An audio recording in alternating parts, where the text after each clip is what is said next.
So I've been looking for some Northumbrian folk melodies of the time, sort of early 1800s, that I can use for some Greek chorus sections, for the prologue, that sort of thing, to set the scene, set the feel. And I found something. I've got here, it's like a selection of border ballads, essentially, Northumbrian ballads from centuries ago. And I've been playing through a few of them with a harmonium sound just to see what vibes right, what feels right. So I'd like to bookend the show with some of those traditional Northumbrian melodies. A border ballad is it's like a traditional ballad that was from the Anglo-Scottish border at the time, typically sung unaccompanied, but I'd like to kind of harmonise it down into a church choir feel, something traditional to open the show, really. And then maybe do this a few times for different segments, different interludes as we go through the story. Now, these ones kind of date back to something like the 1600s, but they're still sung now. They're sung decades, centuries after. So I think one of these is going to work really well. And I think it's quite nice to kick off with a bit more of an arrangement job than an original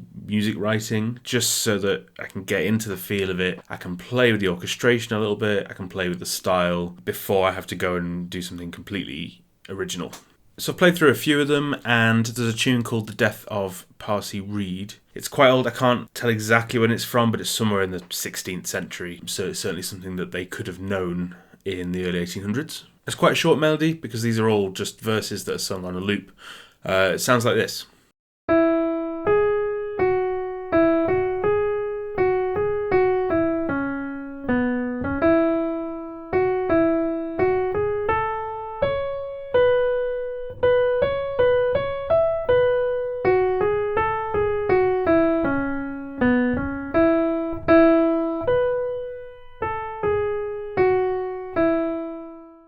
As I say, I've played through each of them with a harmonium sound and played some harmony and harmonised each single line melody.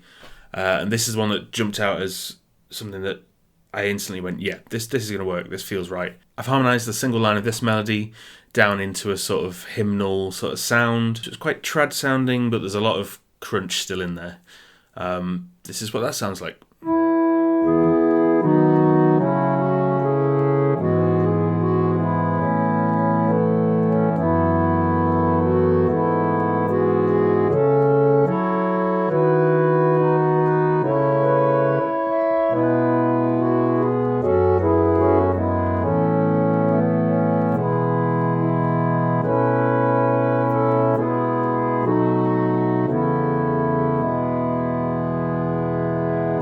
I think it's got that vibe. It's got that vibe of 1800s village church choir, something small, something quite humble. But it's got some interest in there harmonically as well. I think there's still some stuff going on that we can develop. I tend to like a lot of the sharp 11 sort of sound, that sharp 4 sound. And I think that's going to come in quite a bit because it's good for adding colour without it sounding too far away from the style that we're trying to sit in. So now I need to get some words. I need to get some lyrics together for at least one verse of this. My idea lyrically, particularly with this Greek chorus section, is to lean on the imagery and lean on the metaphor and the poetic language so that it kind of has that traditional feel, but it's adjacent to folk as well. So you've got that nice blend of the two.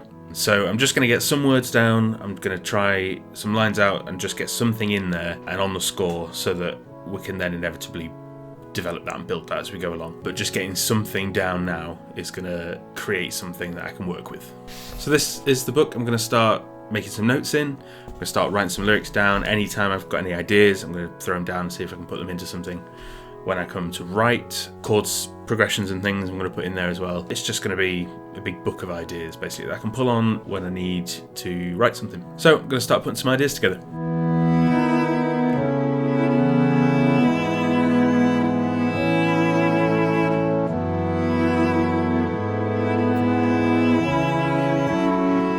Okay, I think I've got a bit of an opening, I've got some ideas. I kind of want the Greek chorus element for them to be speaking more generally about the world rather than through the eye of any one character. So it's quite a broad view of everything. So they're kind of singing as one force outside of the story, but are also talking quite specifically about things like the family dynamic or plot points, things that are coming up. I like the idea of contrasting this kind of whole world of many with the few on the island and bring that theme of kind of duty, honest, simple life's work and bring that in quite early on. So this is what I'm working with. The world is wide, but we are few, bound fast by duty, tide and stone. So kind of talking of that contrast, but their duty and their life is work, essentially. They are working and they are there as one, but they are working together to a greater cause. The farers of the earth may never know of the ones who guide them safe thus far. I did toy with safely home, stone home, thus far. Thus far felt more hymnal.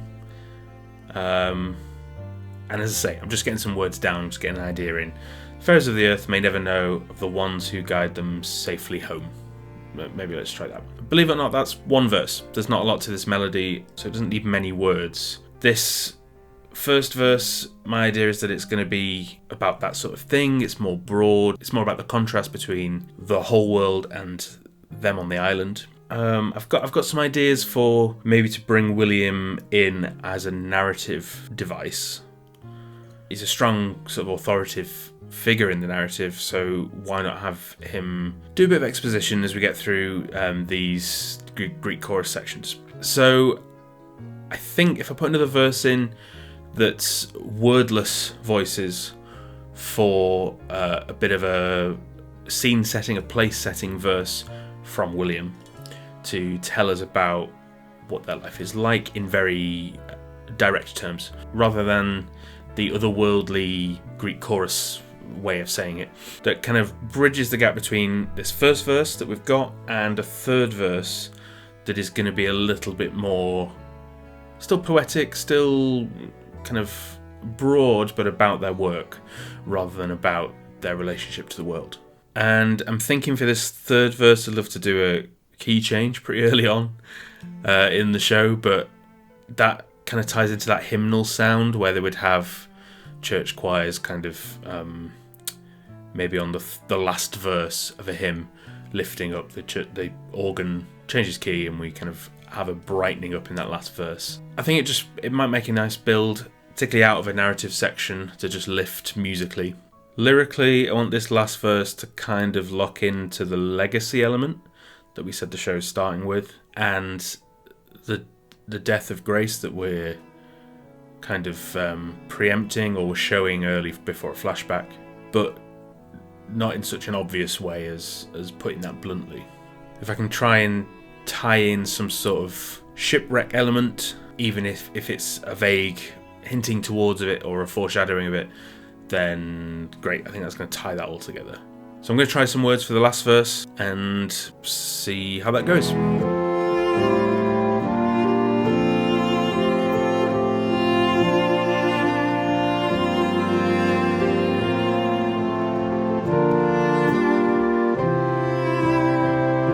Okay, so I've lent more on the storm imagery for this bit and kind of bringing a parallel to the oncoming storm that we know is coming because we know the story, but the Greek chorus knows coming because they're foreshadowing things. So the parallel between the oncoming storm and the oncoming death or illness of Grace. There's lots of early foreshadowing in this before we even get to essentially the beginning of the story. So these are the words that I've settled on for now, for the third verse. Storms we hear before they break, we feel them in the lantern's sway. So things rumbling, things coming, foreboding elements. We raise the flame that guides the lost when hope has all but washed away.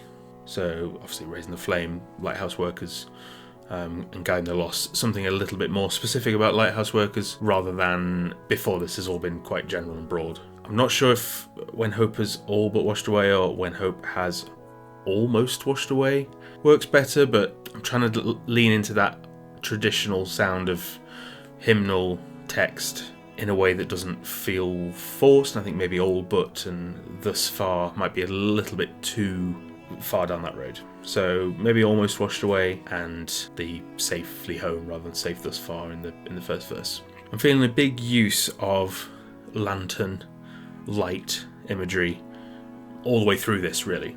So to start this early on is going to build well, and I think it's going to tie in nicely to what I am imagining will be pretty much straight after this, which is the first kind of solo song for Grace.